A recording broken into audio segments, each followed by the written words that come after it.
Nós vamos dar então início à correção da atividade 8. Muitos alunos me relataram que tiveram dificuldade em resolver esses exercícios. O que a gente viu então, né, da parte de teoria da produção? A gente viu que a gente tem uma quantidade produzida de algum produto e esse produto ele é produzido a partir de uma combinação de fatores. Em geral, a gente utiliza 3 fatores: terra, capital e trabalho. E esses fatores são representados originalmente em terra pela letra T, trabalho pela letra L de labor e os equipamentos, as máquinas, o que a gente chama de capital, pela letra K, certo? Isso não impede que esses fatores de produção também sejam representados por outras letras. No caso, o nosso exercício aqui trouxe essa observação, né? Então, considere uma empresa produtora de farinha de mandioca, né? Então, o que é o meu produto produzido? O que é o meu quê? A quantidade, por exemplo, de quilos de farinha de mandioca. Que para produzir necessite dos fatores de produção máquina, que nesse caso é o capital e que está representado pela letra M, e trabalho, que nesse caso aqui está representado pela letra T. Vocês vão achar em exercícios que vocês observarem em livros, por exemplo, que algumas vezes o trabalho vem representado pela letra M, que é mão de obra, né? Então há essa possibilidade de variação das letras que representam aí os fatores de produção. Cada vez que essa empresa deseja aumentar a sua produção no curto prazo, né, então estamos falando aqui de curto prazo, ela contrata um trabalhador a mais para produzir em suas 10 máquinas. Com base nessas informações, complete a tabela com as informações que faltam. Então, a primeira coisa que eu preciso é completar a tabela. Então, eu tenho aqui os trabalhadores, eu tenho os equipamentos, eu tenho a quantidade de quilos de farinha produzidos, eu tenho o produto médio do trabalho, ou seja, a produtividade média de cada trabalhador, e eu tenho o produto marginal do trabalho, que é a variação da minha quantidade produzida, ok? Bom, aqui, em alguns casos, vocês vão ver que essa representação de produto médio e produto marginal vem só assim. Por quê? Porque como se diz, como se faz referência a uma variação, né? A quantidade de produtos produzidos por cada trabalhador e a variação da produção, tudo isso depende, só vai variar porque eu vou variar a quantidade de trabalhadores, porque os equipamentos não variam. Então, aqui já é óbvio, já está embutido que quando eu estou falando de produtividade média e quando eu estou falando de produto marginal, eu estou me referindo ao trabalho, ok? Então, aqui eu poderia tanto ter o T, como tinha, né, originalmente no exercício, como deixar sem o T, beleza? Bom, e aí eu sei o quê? Que o produto médio do trabalho, ele é igual à quantidade produzida dividido pelo número de trabalhadores, não é isso? Para eu saber quanto que cada trabalhador vai produzir. Ao mesmo tempo, eu também sei que o meu produto marginal do trabalho é a minha variação na minha quantidade produzida, ou seja, essa variação na produção, ela só acontece porque eu tenho um acréscimo no número de trabalhadores. Então, eu vou ter sempre Q2 menos Q1, ou seja, a quantidade que já foi produzida menos a quantidade que era produzida antes, dividido por T2 menos T1, que é a nova quantidade de trabalhadores menos a quantidade de trabalhadores original. Nesse caso aqui, eu não vou ter uma variação aqui nesse meu denominador. Por quê? Porque o trabalho vai aumentar de 1 em 1. Então, vai ser sempre 2 menos 1 que dá 1, 3 menos 2 que dá 1, 4 menos 3 que dá 1. Então, aqui, nesse caso específico, no qual eu aumento os trabalhadores de 1 em 1, esse número aqui no denominador vai ser sempre 1. Então, para mim, não vai fazer diferença, né? Porque qualquer número dividido por 1 é ele mesmo. Então, nesse caso, eu nem precisaria deixar esse denominador aqui na minha conta, ok? Eu vou deixar porque, em geral, o que acontece na vida real das empresas? Na vida real, as empresas não contratam, né, especialmente grandes empresas, não contratam de 1 em 1 trabalhadores, elas contratam alguns trabalhadores para produzir em alguns setores, certo? Bom, então aqui eu preciso completar minha tabela. Eu tenho a variação de trabalhadores, eu tenho os equipamentos, né, as máquinas que são constantes, eu tenho a variação da produção, do produto médio e do produto marginal. Então, a primeira coisa que eu preciso calcular aqui é o meu produto médio aqui, ok? Se eu for olhar para a linha 1, quando eu tinha um trabalhador e 10 equipamentos, eu conseguia produzir 10 quilos de farinha, ou seja, 10 quilos de farinha por trabalhador. A produtividade desse trabalhador era de 10 quilos de farinha. E eu tinha um produto marginal de 10, ou seja, antes eu não produzia nada, agora eu estou produzindo 10. Eu poderia, inclusive, didaticamente, inserir uma linha aqui, né? Então, é o seguinte, quando eu não tinha nenhum trabalhador, eu já poderia ou não ter os 10 equipamentos, eu não produzia nada, porque eu não tinha quem trabalhasse na minha empresa, a produtividade média do trabalho era nenhuma, porque eu não tinha nem trabalho, e, obviamente, eu não tinha nada de produção. Então, aqui, ó, quando eu passo de 0 para 10, eu tenho um produto marginal de 10, ou seja, a minha produção variou em 10 unidades, ok? Bom, então aqui, se eu tenho 10 trabalhadores produzindo, se eu tenho um trabalhador produzindo 10 kg de farinha, eu tenho uma produtividade média de 10. Se eu tenho 2 trabalhadores que produzem 30 kg de farinha, obviamente que eu tenho uma produtividade de 15 por trabalhador, não é isso? Porque aqui, ó, eu vou ter 30 kg de farinha dividido por 2 trabalhadores, que dá 15, ok? Bom, e qual é o meu produto marginal aqui? A minha produção passou de 10 para 30. Se a minha produção passou de 10 para 30, isso quer dizer que a minha produção aumentou em 20 quilos, não é isso? Por quê? Porque aqui, ó, eu vou ter, então, nesse caso aqui, 30 menos 10, que é igual a 20. E aí eu poderia colocar o denominador, né, que seria, nesse caso aqui, 2 menos 1, que é igual a 1. Então, 20 dividido por 1 dá 20, ok? Bom, na linha de baixo eu tenho um produto médio, mas eu não tenho a produção. Eu poderia usar essa mesma formulazinha que eu usei aqui para calcular o produto médio, eu poderia usar para calcular o quê? Por quê? Porque eu sei que o produto médio, que nesse caso é 11, é igual a Q, que é o que eu quero achar, né? Dividido pelo número de trabalhadores. Quantos trabalhadores eu tenho aqui nessa linha em que o meu produto médio é 11? Eu tenho 3 trabalhadores, então 11 é igual a Q dividido por 3. Então, o que que eu tenho aqui? Eu tenho Q é igual a 11, que multiplica 3, que é igual a 33. Então, aqui a minha quantidade produzida é 33. Faz sentido, porque se eu dividir o 33 por 3, eu vou ter um produto médio de 11. Enquanto a minha produção aumentou agora, então eu tenho 33 menos 30, que dá 3. A minha variação da produção foi de 3 unidades.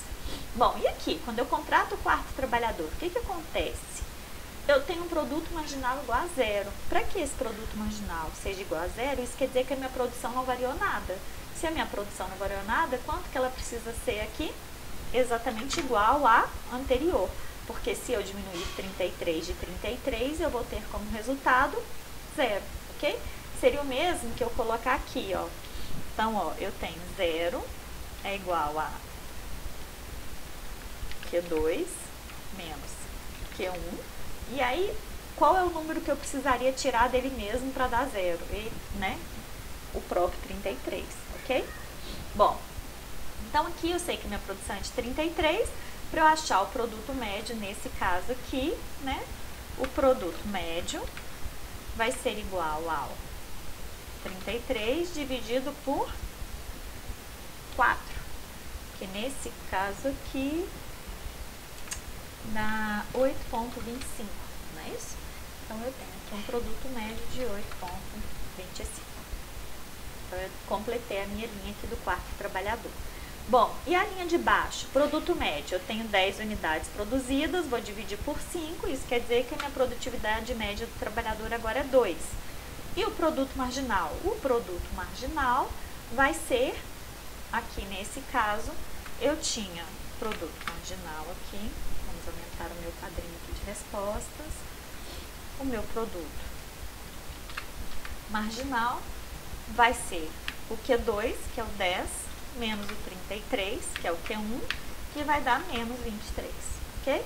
Então, aqui, nessa última linha, quando eu contratei o quinto trabalhador, eu tenho uma redução na minha produção. A minha produção diminui de 33 kg de farinha para 10 kg de farinha, ou seja, ela diminui em 33 unidades, ok? Então, completei a tabela com as informações que faltam.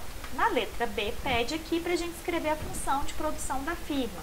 Então, o que é essa função de produção? É a quantidade produzida, que vai ser igual à função dos, nesse caso, fatores de produção. Então, nesse caso, meu Q é igual a função de trabalho e máquinas. Só que eu estou me referindo à função de produção de curto prazo. Se eu estou falando de uma função de produção de curto prazo, eu tenho que indicar que um dos fatores de produção é fixo ou constante. Então, nesse caso aqui, eu vou precisar contar que o meu M, né, é o meu fator constante. Nesse caso aqui, confesso para vocês que eu não sei como é que eu incluo o taxadinho em cima do M, então vou fazer isso aqui de um jeito menos prático, né, do que poderia ser. Então, eu vou vir aqui e vou acrescentar aqui uma linhazinha aqui em cima do meu M, para mostrar que esse meu M aqui, ele é o fator constante de produção, ok? Bom, uma outra forma também que eu poderia representar isso aqui seria da seguinte forma: Q é igual a F, T, que é o número de trabalhadores, que é o que varia, e eu poderia colocar aqui um 10, porque o meu fator máquina não está variando no curto prazo. Então, se eu coloco 10 ali no lugar do M, eu já indico que esse fator é um fator fixo de produção, ok? Bom, aqui na letra C pergunta o seguinte: um produto marginal decrescente é o mesmo que o produto marginal negativo? Explique o que isso quer dizer em relação à variação da produção. Então, onde que eu tenho um produto marginal negativo aqui e onde é que eu tenho um produto marginal decrescente? Eu tenho um produto marginal decrescente quando o meu produto marginal passa de 20 para 3, não é isso? Se ele passa de 10 para 20, ele não é decrescente, ele está sendo crescente, certo? Se ele passa de 20 para 3, ele está sendo decrescente. O que quer dizer um produto marginal decrescente? Quer dizer que, em vez da minha produção estar crescendo a taxas crescentes, ou seja, ao invés dela estar aumentando em 10, depois em 20, igual ela vinha aumentando até aqui, ela está aumentando só em 3. Ela ainda está aumentando? Sim, ela ainda está aumentando, mas ela está aumentando menos, ok? Ela está crescendo a taxas decrescentes. Então, o produto marginal decrescente indica que o meu Q está crescendo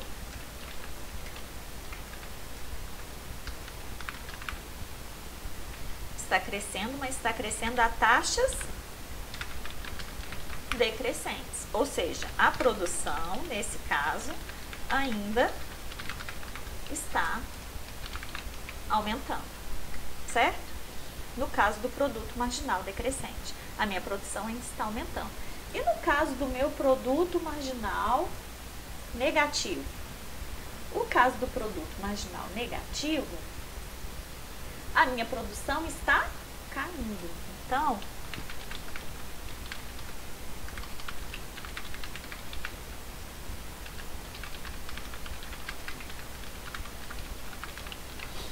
nesse caso aqui, eu estou tendo uma redução na minha produção. Nesse caso aqui, do produto marginal decrescente, essa produção ainda pode ser viável. Eu posso, por exemplo, ainda conseguir atender clientes com esse acréscimo aqui, ó, de 3 quilos de farinha a mais. No caso do meu produto marginal negativo, nesse caso aqui é absolutamente inviável. Então, nesse caso aqui, a gente não tem uma produção viável. Eu não devo contratar esse quinto trabalhador para produzir menos 23 quilos de farinha. Isso é óbvio, né? Vou estar pagando um salário a mais e não vou estar tendo nenhum acréscimo de produção, certo? Se a gente fosse avaliar aqui, então, nesse primeiro exercício, eu poderia dizer que o meu ponto máximo de produção é nessa linha aqui, né? Que eu tenho aqui 4 trabalhadores. Então, ao contratar 4 trabalhadores, eu percebo que a minha produção não cresce mais, porque eu tenho um produto marginal igual a 0. então isso indica meu ponto de produção máxima. Ah, professora, mas e aí, eu vou contratar um trabalhador a mais para poder não produzir nada? Vou, porque eu só vou saber que ele não vai produzir nada a partir do momento que eu o contrato, ok? Então a empresa poderia aqui, ó, identificar que o ponto dela de produção máxima é quando ela contratou o quarto trabalhador, e aí provavelmente ela vai mandar esse trabalhador aqui embora, né? Porque ela não vai ficar pagando o salário de uma pessoa a mais para que essa pessoa não contribua em nada para o processo produtivo. Mas ela só consegue descobrir isso depois que ela manda o funcionário, depois que ela contrata o funcionário e vê que a gente não está tendo aqui um aumento de produção, ok? Bom, eu vou deixar esse primeiro exercício disponível. Eu acho que ele vai ajudar bastante, inclusive vocês resolverem a atividade 9. E eu vou dar mais um tempinho para disponibilizar o restante da correção das atividades, porque tem muitos alunos que ainda não entregaram a atividade 8, e aí, obviamente, não faz sentido os alunos me entregarem, né, a atividade depois que eu já tiver entregue a correção para vocês, ok? Então, eu vou disponibilizar esse vídeo, eu espero que ele tenha contribuído um pouco para que vocês compreendam essas questões referentes aqui à parte de teoria da produção e que vocês tentem fazer o outro exercício que eu disponibilizei para vocês, beleza? Bons estudos e qualquer dúvida, lembrem-se sempre de que eu estou à disposição.